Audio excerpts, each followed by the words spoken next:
Olá pessoal, como havíamos combinado então, nesta semana 3 para as turmas 21 e 22 não teremos aula presencial e este vídeo tutorial de navegação do laudo de avaliação da Souza Cruz substitui a nossa aula e orienta de alguma maneira no caminho das atividades que estão inclusive previstas para esta semana 3.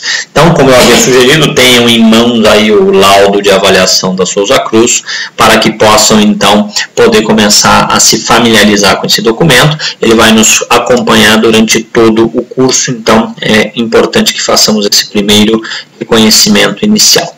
Vou pular esta parte dos avisos importantes, são um pouco aí as limitações, os aspectos que estão legalmente dando origem a este laudo. Eu já comentei com vocês que, enfim, de uma forma geral, um processo de avaliação, as planilhas, os critérios, os cálculos, enfim, salvo numa situação como esta de uma oferta pública de ações, não são informações públicas. Então nós temos aqui o benefício justamente de estarmos numa situação em que o controlador, que é a British American Tobacco, que deve estar por aqui escrito em algum lugar, está fazendo uma oferta pública, está aqui, ó, British American Tobacco International, está fazendo uma oferta pública para comprar as ações dos acionistas não controladores, dos outros acionistas. A BAT é a controladora, e vai fechar o capital se conseguir uma adesão substancial desses acionistas não controladores. Então, seguindo adiante, depois dos avisos importantes, que são vários, nós temos aí o índice, o sumário do conteúdo deste laudo. Então, o que vai nos importar hoje, para a gente passar pelo menos com uma certa brevidade, para vocês entenderem, é o sumário executivo e as informações que se detalham no item 3, que é a avaliação propriamente dita. Então, o sumário, como diz o nome, oferecerá um sumário e os critérios e detalhamentos deste sumário estão no item 3 em cada um dos seus subitens. Então vamos dar uma olhada no que está nesse sumário. Tem um pouco de informação do contexto da transação, que é importante que vocês leiam, eu contei para vocês, mas tem aí um pouco a cronologia, quantos % do capital a Souza Cruz está tentando resgatar no sentido de o controlador comprar, como é que isso nasceu, como é que funcionou este processo. Então tem todos os detalhes, inclusive os diferentes critérios de avaliação aí no finalzinho que foram utilizados dentro deste processo de oferta pública para fechamento de capital. A página aí do laudo, que é a número 11, ela tem aí então o grande resumo do trabalho do Credit Suisse, ou seja, temos aí 6 métodos ou métodos de avaliação diferentes que foram utilizados. A razão para ter tantos métodos é evidentemente porque estamos tratando de algo que não é uma ciência precisa, não é tratar do futuro, prever fluxos de caixa futuros está longe de ser uma ciência precisa. Então, na medida em que mais de um método possa apontar para valores semelhantes ou dentro de uma certa faixa, isso garante mais robustez, isso garante mais confiabilidade a estas informações. Afinal de contas, são estas as informações que se darão ou que suportarão a oferta, o preço que a Souza Cruz, ou melhor dizendo, que os controladores da Souza Cruz vão oferecer aos minoritários para que eles abram mão de suas ações e deixem a companhia fechar o capital. Então percebam, o fluxo de caixa descontado está aqui com essa grade, com esse achurado em volta, porque evidentemente é o método mais reconhecido mundialmente, mais utilizado, e alguns outros métodos que estão aqui. Então, nesse momento, se você vem lendo a literatura, enfim, múltiplos a gente já falou um pouco, você pode entrar agora em detalhes e ir lá na seção 3.3 e entender de onde vieram esses múltiplos que geraram essas estimativas de 23 e poucos reais no caso do múltiplo de EBITDA, 21, 22 reais mais ou menos nos múltiplos de preço por lucro líquido. Se você entrar nos detalhes da seção 3.3, você vai entender um pouco melhor de onde surgiram estes valores e é importante que você o faça. Isto é algo que vocês podem pesquisar e entender de maneira autoinstrucional, evidentemente evidentemente tragam para a próxima aula alguma dúvida, alguma questão. Se ela ainda remanescer mesmo com a intervenção de todos nós interagindo na sua dúvida, na sua questão, pesquisaremos mais até conseguir chegar a uma resposta adequada. A mesma coisa com relação a preço médio na Bolsa. Souza Cruz era uma empresa aberta, então existem preços da cotação do mercado. Foi feito um corte de período 12 meses antes e após o fato relevante, após a publicação do que é a intenção da Souza Cruz de fechar o capital e do que seria o processo de oferta pública. Então foram feitos um corte. Comece a tentar entender por que tem 2 períodos e por que o valor da ação muda tão substancialmente. Estamos falando aí de 25% praticamente, né, de aumento em relação ao valor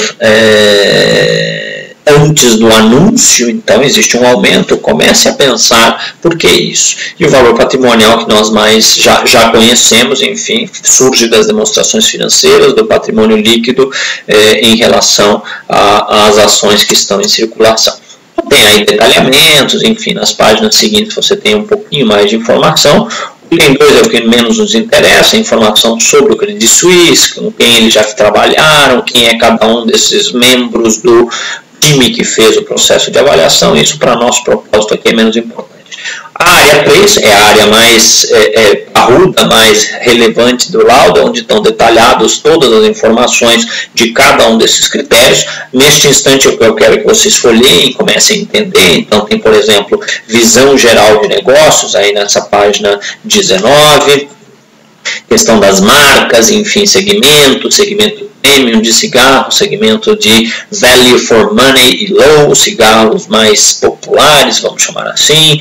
Isso na 20, na 21 nós temos informações de volume, receita e lucro, balanços históricos, DRE dos últimos anos. Percebam que a informação contábil, a performance, o desempenho passado, a posição patrimonial passada vai ser matéria-prima, né, elemento para a construção de projeções. Né?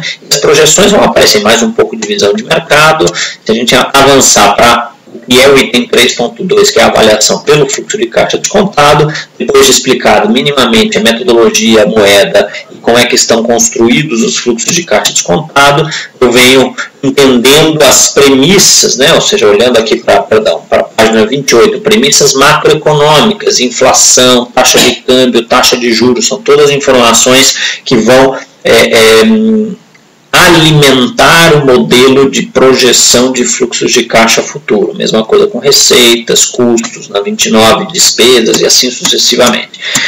Feitas essas projeções, ou melhor dizendo de onde elas vêm, estão aqui as próprias premissas. Então está lá, qual é a expectativa de inflação que o Credit Suisse trabalha, sei lá, para 2018 que é de estimado, ou seja, está no futuro, é de 5%. E nos Estados Unidos, 2,5% para 2018. É a taxa de câmbio naquele momento e a Selic naquele momento. Então essas são as projeções macroeconômicas. A partir delas e de outras premissas que estão nos slides anteriores, foi construída uma DRE para o futuro, fluxos de caixa para o futuro. Nós vamos entrar em detalhe em todas essas coisas, para vocês começarem a se familiarizar. E dos fluxos de caixa descontados a valor presente, está aqui o 25 e 51, ou seja, de uma série de cálculos, a gente chega na estimativa de um valor de R$ 25,51 por ação da Souza Cruz, calculada com base no valor econômico, com base no valor dos fluxos de caixa descontado dessa empresa, com base nas premissas que estão destacadas aí anteriormente. Vem aí a parte 3.3, que eu já tinha comentado, dos múltiplos, que eu queria que vocês namorassem um pouco a esses números, tentassem entender que diabos são essas outras empresas, o que é isso, e o que está querendo me dizer esse levantamento de múltiplos para se chegar aonde, como é que isso amarra, como é que isso se reconcilia com aquilo que a gente viu no sumário.